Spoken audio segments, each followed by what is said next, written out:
Hello, this is Paul T again. Just a quick update on Bitcoin and why I think Bitcoin is set to boom. That's right. I think we are at or already hit the lows, or it's very close. Could be January, February, but I think we are very close. All right.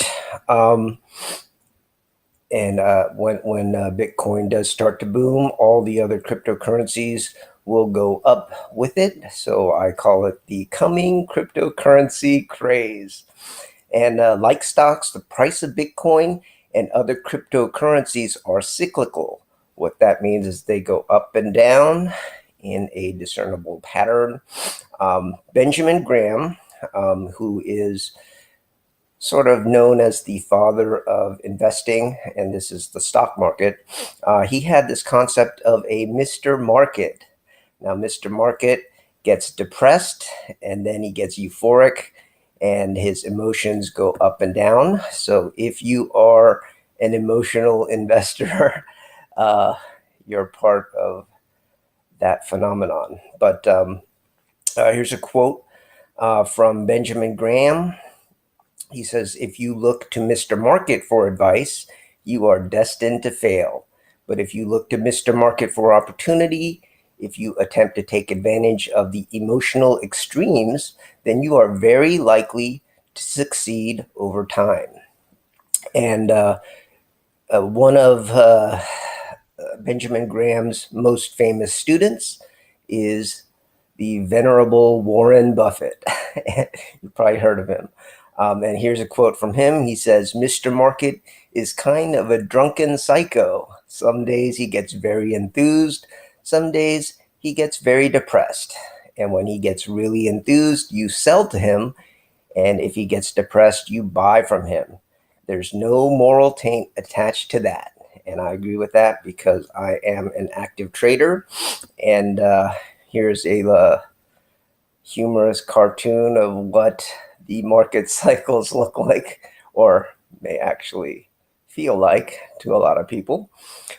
Anyhow, um, so why is it that I think we are at the bottom? Um, Other than the fact that we probably are.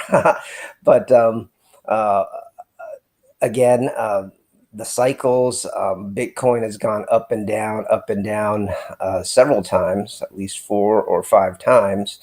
And the swings are like in the 80 to 90% ranges. So we are now at 84% or so, down from the cyclical high. So I think it is very close to the bottom if we are not already there. Um, I do predict a negative media campaign coming in January. I don't know if this is a conspiracy or not, but or it's just the way that markets react, right? Just like Mr. Market. But I do think that people will be scared out, and the quote unquote dumb money will be scared out of Bitcoin and other cryptocurrencies, and it'll set up a low entry buying point for the institutions. And I will discuss what the institutions are doing. There is a great article by Greg Wilson. He's an analyst for Palm Beach Confidential. And here is the article called Why Speculators Should Love the Crypto Crash. And yes, I guess I'm a speculator too. But anyhow, he talks about the different booms and busts. He counts 4 of them in 2011, 2013, 2014, and 2018. And all of these are over, well over 1,000%, some over 11,000%. So you're talking about from trough to peak, right? They go up over 100 times, most times, right? In 2014, only went up 16 times, but oh well.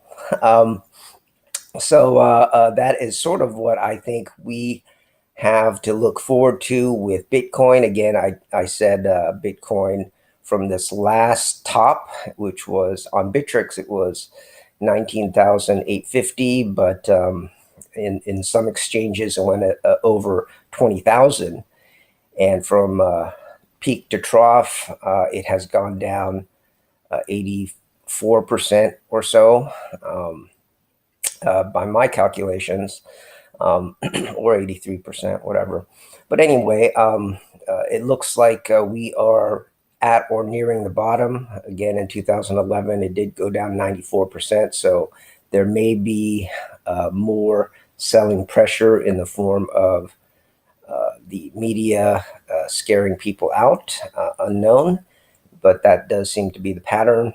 Anyhow, here are some of the big stories of the year. This is also from Greg Wilson's article, and you can pause and read these at your leisure.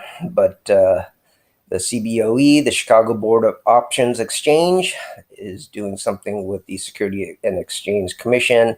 BACT is working with the owner of the New York Stock Exchange and other exchanges around the world, the Yale Endowment. So endowment funds are getting into it and are interested in cryptocurrencies, and the NASDAQ. So go ahead and you can pause the screen, read these different blurbs of what is happening. And that's pretty much it. I do want to give props to Bonner and Partners, as well as Stansberry Research, which is part of that. But here's Bill Bonner, and I think he has a subscription service, so I get some of my news from his subscription service, which I do think is great and I do recommend. But Bill Bonner for president, but he's too smart to run, unfortunately. But anyhow, that's it for now, and thanks for watching. Bye-bye.